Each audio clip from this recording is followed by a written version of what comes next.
Fala galera, beleza? A nossa ideia aqui agora, nessa aula interativa, né, um pouco distante um do outro. Eu sei que vocês estão um pouco de saco cheio de ficar em casa, não aguentando mais e suplicando para ter aula de geografia novamente. Mas, para tampar um pouco o buraco e para tentar fazer com que o conteúdo chegue até vocês e que vocês consigam absorver ainda um pouco desse conhecimento, a ideia agora é a gente trazer um pouquinho do que é o solo. Como é que o solo é, o porquê que ele é daquele jeito, por que ele pode ser ou não mais fértil.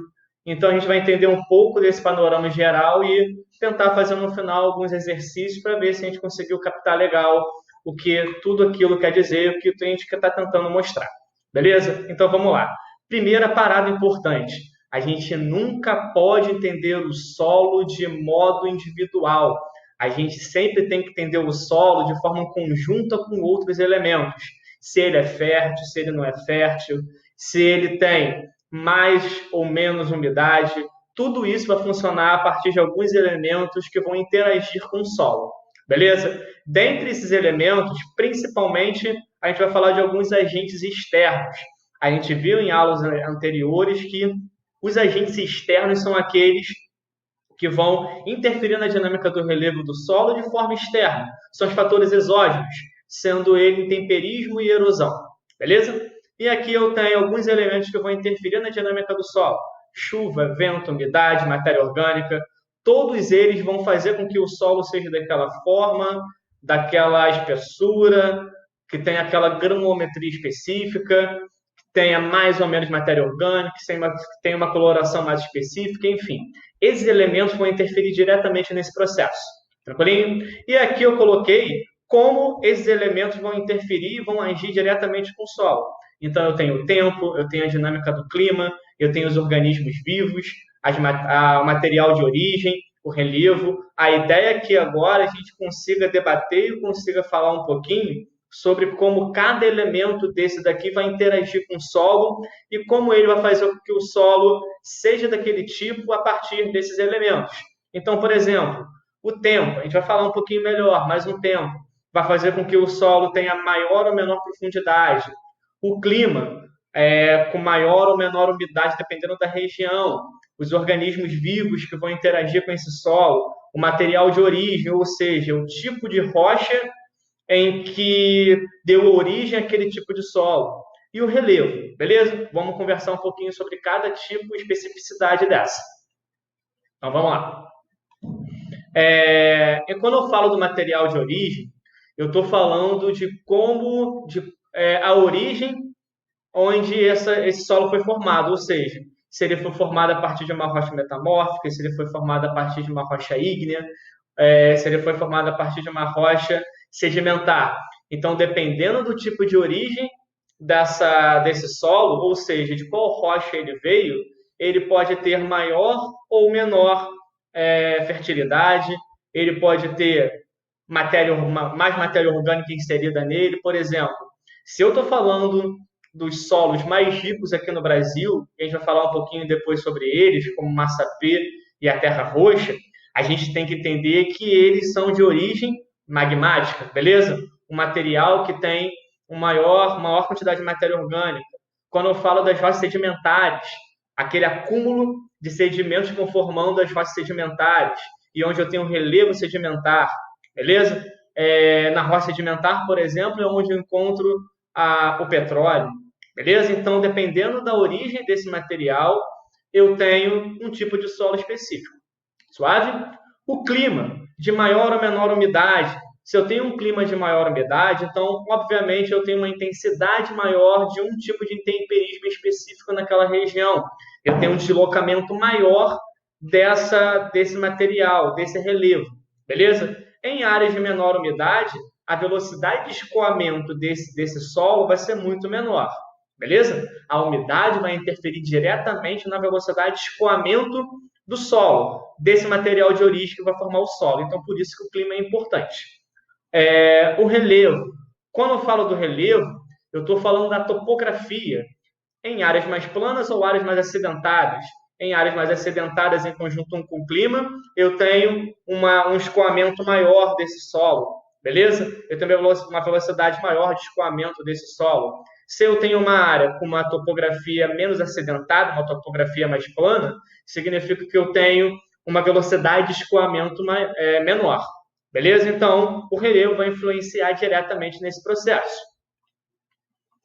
Outro, os organismos vivos, os micro-organismos, as bactérias, os restos de animais, vegetais, tudo isso vai influenciar diretamente no solo. Quanto mais matéria orgânica eu tiver, mais fértil vai ser esse solo.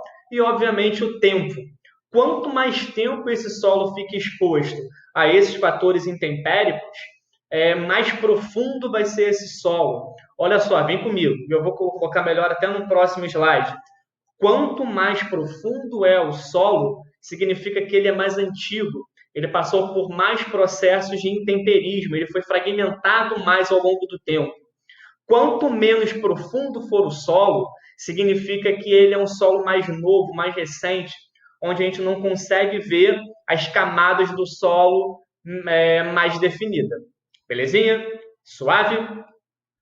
Tranquilão? E aqui eu coloquei um desenho para vocês.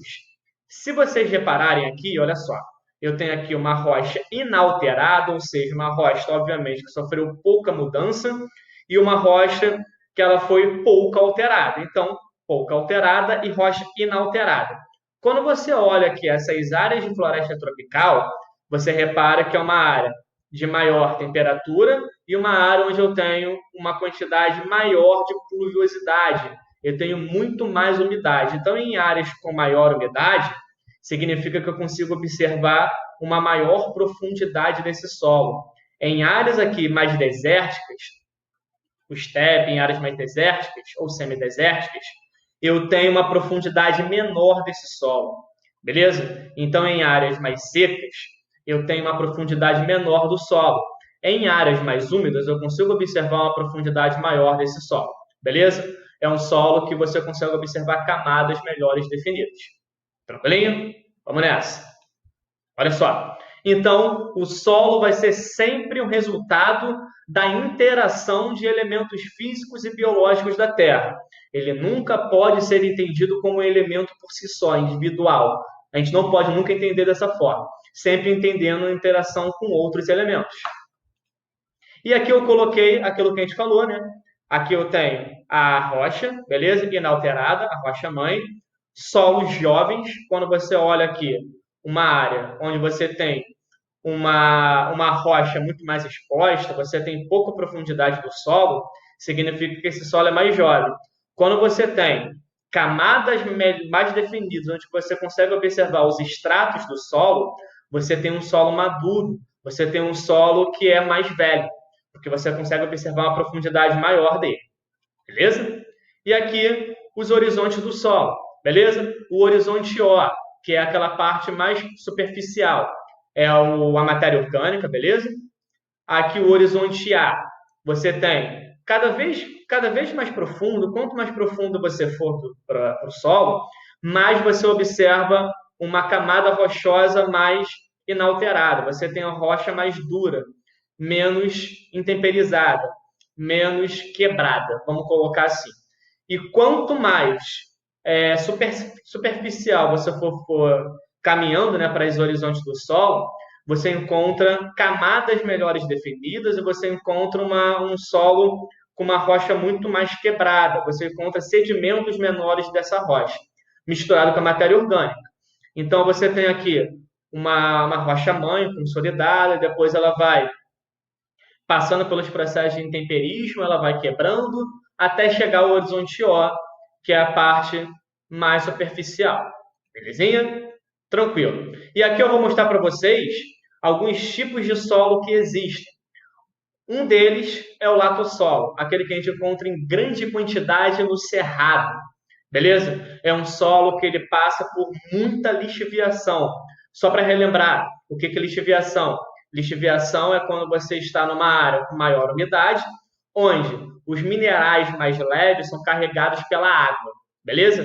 Esses minerais mais leves carregados pela água, por causa da umidade que fica concentrada em algumas épocas do ano naquela região, é conhecido como lixiviação. Beleza? Então, são solos ácidos, mas também são solos mais decompostos, onde você consegue enxergar grande profundidade. Por que grande profundidade? Porque ele é muito úmido. Todo local com mais umidade é um local onde você encontra solos mais úmidos. Beleza? Tranquilo? São solos maduros, são solos antigos. Tranquilinho? Belezinha. Outro tipo de solo que eu vou falar aqui para vocês é o podizólicos, que eles são encontrados mais em áreas mais frias, em áreas como a taiga. Se é uma área mais fria, significa que a umidade lá ela não é tão presente. Ela é presente e tal, mas não em grande quantidade como é no latossolo. E é uma parada, olha só. É um solo argiloso. O horizonte B, aquele mais próximo ao O, é argiloso. O solo é composto por grãos. Então, dependendo da granulometria, ou seja, da grossura dos grãos, eu posso ter uma maior ou menor infiltração da água. Por exemplo, a areia da praia. Quando você vai para a praia, se você pegar um copo de água e jogar na areia, essa água vai infiltrar. Por quê? A areia da praia, os grãos são bem maiores. Então, o espaço entre um grão e outro vai ser grande, vai permitir a infiltração da água. No caso da argila, não. Se você pegar uma argila, comprar em qualquer lugar, hoje não, porque está tudo fechado, mas se você comprar em algum lugar argila e jogar algum líquido em cima da argila, você vai ver que ele vai acumular, não vai infiltrar, porque os grãos, né, o espaço entre um grão e o outro é muito pequenininho e não vai permitir que eu tenha filtração. Senão, e nesse caso, podizólico, você tem um horizonte argiloso que dificulta um pouco a penetração dessa umidade. Beleza? Terra roxa e massapê são encontrados aqui no Brasil. No caso da terra roxa, você encontra muito mais nas regiões sudeste, e ela foi muito utilizada nas produções e plantações de café ao longo até do período colonial, e o massapê, que foi e ainda é muito encontrado em áreas do Nordeste. São solos muito férteis que são encontrados aqui no Brasil. Belezinha? Tranquilinho? E aí, quando eu falo do solo, eu estou falando de alguns processos que vão interferir diretamente na dinâmica do solo, ou seja, como o solo vai se comportar ou por causa da ação humana ou por causa mesmo de alguns fatores naturais que podem aparecer. Exemplo, salinização. O que é a salinização do solo? É quando eu tenho excesso de sais minerais no solo, ou seja, eu tenho muita umidade caindo, muita umidade caindo. E aí essa umidade vai fazer com que a água que infiltre comece a aparecer. Quando a água que infiltra no solo começa a aparecer, ela vai carregando com ela os sais minerais. Quando carrega os sais ficam expostos e ficam acumulados ali na parte mais superficial do solo. Beleza? Por quê? Durante um tempo você tem um processo do ciclo da água, a água vai sendo evaporada, mas os sais que foram carregados da parte subsola para a parte superficial vão continuar acumulados ali. E quando eu tenho o excesso dessa salinização, o excesso de sal, o afloramento dos sais minerais, eu acabo tendo um empobrecimento do solo. Beleza? E isso vai acontecer e vai sendo muito mais explícito, vai se agravando muito mais quando retira a vegetação. Beleza? Processo de laterização do solo é quando eu tenho um excesso de minerais mais pesados no solo. Lembra quando a gente falou da lixiviação? Quando eu tenho o carregamento dos minerais mais leves, e vai ficar só os minerais mais pesados concentrados no solo. Quando eu tenho os minerais mais pesados concentrados no solo, significa que eu tenho um processo de laterização, eu tenho laterita. Eu tenho ali muita laterita concentrada no solo. Beleza? E aí vai fazendo com que eu tenha um processo também mais difícil de fazer alguma atividade agrícola lá. Essa laterita, esse excesso de mineral pesado no solo, também pode ser chamado de canga. É um outro termo que pode aparecer em alguma prova para vocês. Belezinha? Tranquilo? O desmatamento, óbvio, não precisa nem falar, né? Vai fazendo com que o solo se torne desgastado de forma mais acelerada. E as queimadas, que vai fazendo com que o solo vai se esgotando e vai perdendo os nutrientes. E aqui, outro processo, desertificação.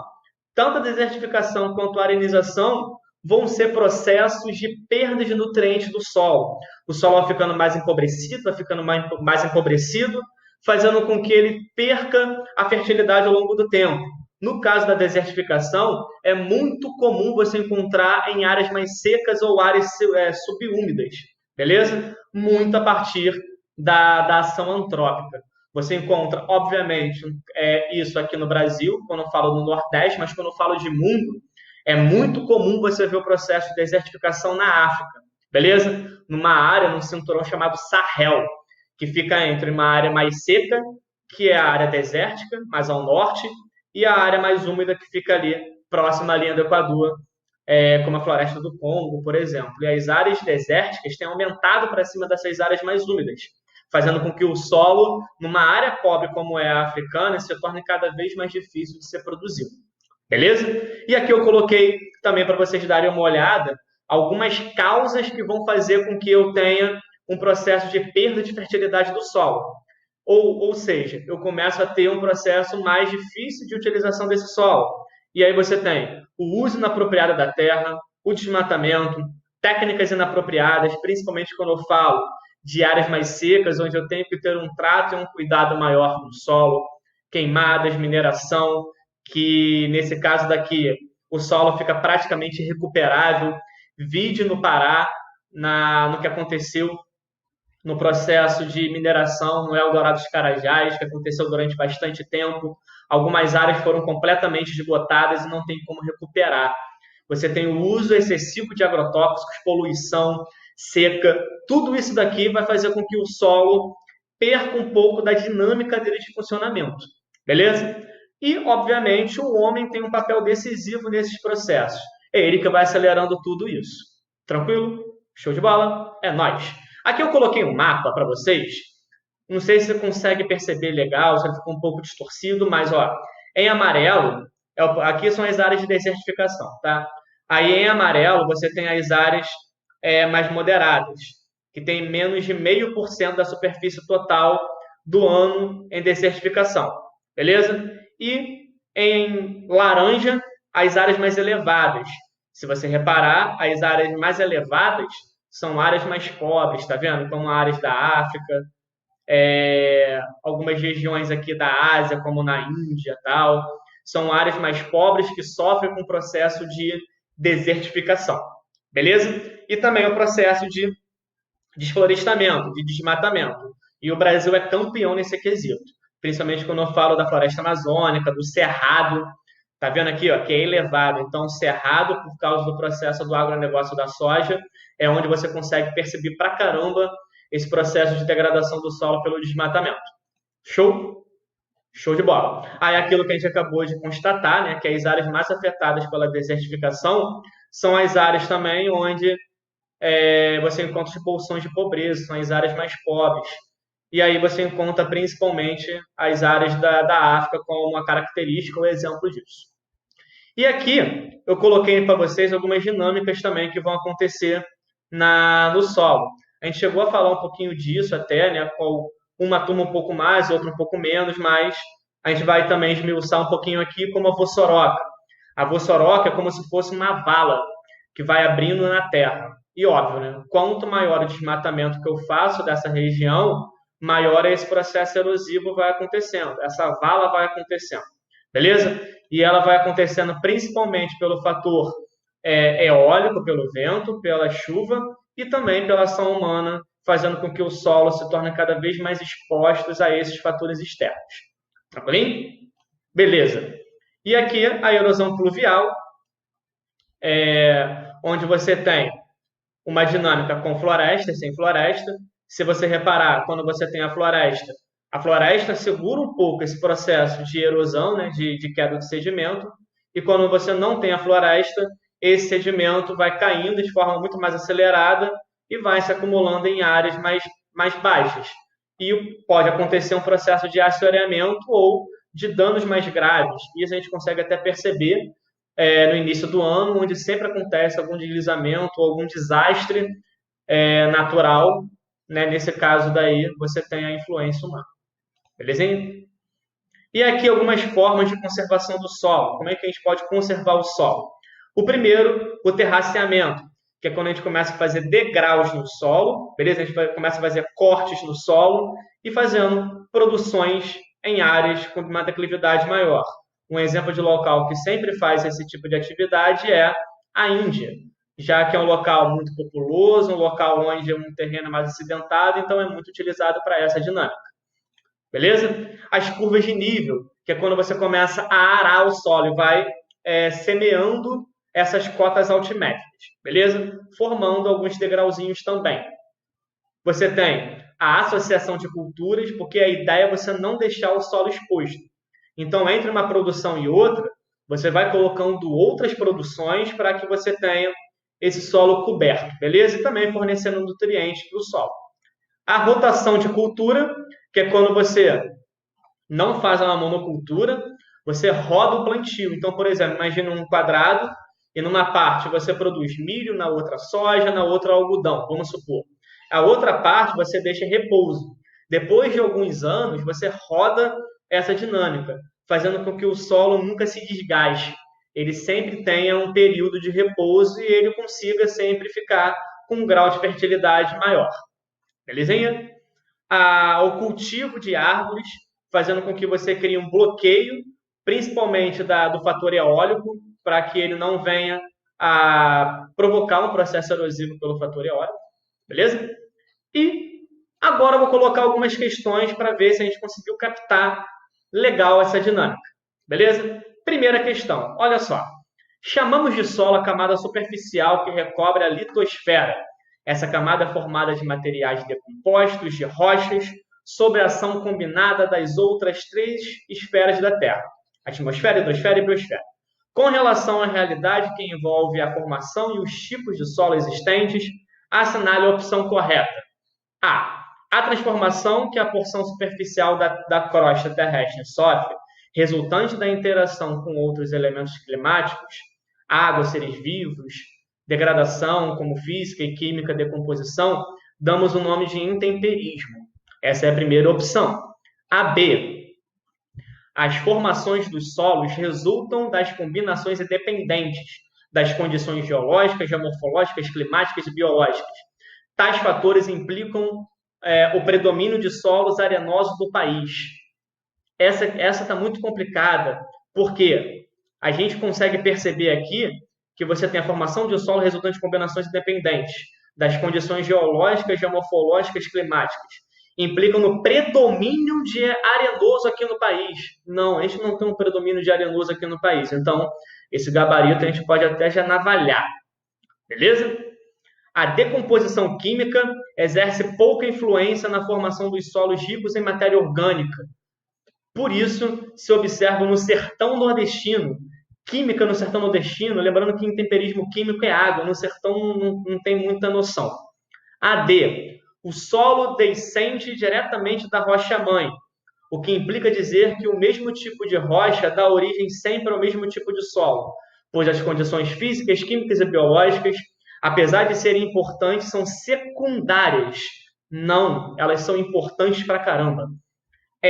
O conjunto de sedimentos que surgem de uma rocha decomposta torna-se solo mesmo antes da ação dos ditos agentes externos, ar, vento, água, pois o solo, para se formar, depende somente da junção da vida microbiana. Não, cara, somente, sempre quando você tem somente, sempre, nunca, sempre tende a estar errado esse tipo de gabarito. Então, aqui eu tenho como resposta a letra A, beleza? Vamos para a próxima.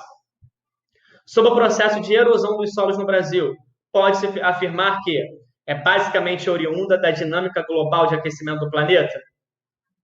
Está exclusivamente ligado ao desmatamento e à expansão das atividades agrícolas? Surge a partir da ocupação e colonização da terra brasileira? É um movimento tectônico de acomodação de placas do continente americano? Está relacionado à dinâmica da natureza e à ação do homem? E aí? Gabarito, letra E. Se liga. Falei com vocês que o processo de erosão vai estar sempre relacionado ao homem, porque ele vai ser um fator primordial para intensificar esse processo. Beleza? E chegando na última aqui, o fenômeno da erosão é complexo e preocupa muitos estudiosos no mundo inteiro. Sua gravidade e extensão têm aumentado cada vez mais e tem levado à perda de grandes áreas agricultáveis. Com base nisso, é correto afirmar que nas áreas florestais, a formação da camada de humus, ou seja, daquela camada mais superficial dos solos, dificulta a interação da água, criando déficit hídrico.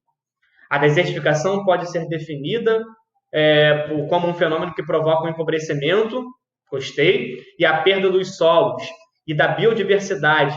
E uma das áreas de ocorrência no Brasil é a depressão semiárida nordestina. Cara, é isso. Beleza? Letra B. É uma aula expositiva, espero que vocês tenham entendido um pouco dessa dinâmica, mas qualquer parada pode entrar em contato comigo que eu respondo qualquer dúvida. Demorou?